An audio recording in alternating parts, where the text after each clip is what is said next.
tough day today. It's NFL, man. It's tough, and I thought give credit to Seattle's defense, and got some great playmakers over there, a great scheme. I thought they had a great plan for us, and we didn't make the plays where we should have, and I thought our defense did a good job of holding us in the game from the majority of the game there, and we didn't capitalize on the moments we should have, and it's tough to go out and try and win games, and we can't keep the ball in our hands, and ultimately I take credit for that, and we got to be better. So, questions? Max, can you take us through the pick six and what happened on that play from your perspective? Yeah, it's tough. I love play call. I thought he put us in the best situation to let our playmakers make plays, and ultimately the defense sniffed it out and did a good job of getting me quick, and ultimately the 10 or 12 yards that it's 4th and 1, right, and it's either make a play or eat it, and they get the 12 yards that I give up on the run back, they would get back on offense, right, if I threw the ball out, and they'd start 12 yards back from where the ball was, and ultimately I made a bad decision with the football, and it cost us heavy, and early in a game like that, when you're giving energy to the other team like that, it's tough, and we got to do a better job, me specifically, of keeping the ball in our hand. What are as you're rolling out there, what are your options in theory in terms of who you're going to go through? Yeah, typical boot play. You have your flat, your over, and your high component of your boot play, and that's typical for most of your boots and nakeds. And they did a good job covering it. But again, that's my responsibility to take care of the football, and not my responsibility to try to make something happen when it's not there. And I got to do a better job keeping the ball in our hands and getting ready for the next drive. Max, just from a speed of the game perspective, did you feel like you were going through your reads on time too fast? How did you feel? Yeah, I think I'll go back and watch the film a little bit, and I feel like I was maybe half a click fast to the reads, and I feel like that's feeling the flow of the game, feeling the flow of the pocket, feeling the flow of conceptually what's happening down the field, and I got to a couple routes too quickly today, and we could have had some bigger hits on those completions, but throwing the ball a half a second too early sometimes, and sometimes you can make those throws if you anticipate well, and but there's a very small gap where if you throw it too early, it's not going to be there's no chance to complete it, but that's a learning moment for me, and something that I'll continue to grow on from there, and use it as experience for for the next time. Max, on the pick six, it looked like CJ's coming in front of you there. Is that just a play fake, or did you have an option to hand off there? No handoff. No, it's typical. It's called like power pass in the NFL. Your full slide, cut the end, and go. But again, it was a tough play, and it happens, and you have to eat it and move on from it. But learn from it. Most importantly, is next time that situation comes up, is don't put the ball in harm's way and just take what they give you. And in that moment, it was take the sack and don't risk the ball.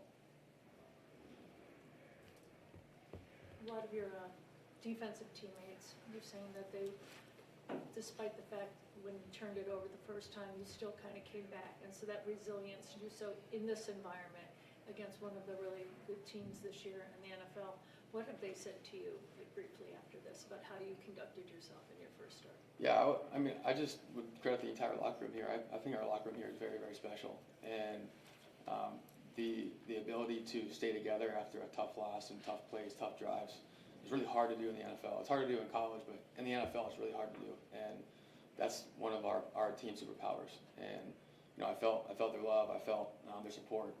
And they don't have to do that. Like, they could just let me be and move on with their next drive, or after the game for the next game. But they don't do that, and our team doesn't do that. And you feel the support here. And whether you played well or had a tough day, you're going to get the same support and the same love from the rest of the team. When you're going through it and feeling like you are sped up in the reads, what's the key to kind of getting back in the timing there? Yeah, it's difficult to make that adjustment. Maybe it's a really focused second half or focused second quarter maybe adjustment that you make through. And I think honestly it comes from experience, and I think that I could have done a better job maybe of through the rest of the game noticing that quicker maybe, and trying to slow myself down a little more. And I pride myself on trying to get the ball out in a timely fashion. But sometimes when it's too fast, the rest of the concept doesn't develop the way it's supposed to.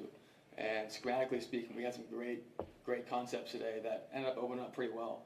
And whether I was a tick too fast getting there or move the spot to try to get there quicker. Like it's something you have to learn and go through. And, you know, I'll definitely use today as an experience to, you know, and learning moment to get better from there. And I'll be able to look back on some of the plays today and be like, I know I was too fast here, and I'll slow myself down, maybe a half a click slower next time to get that completion.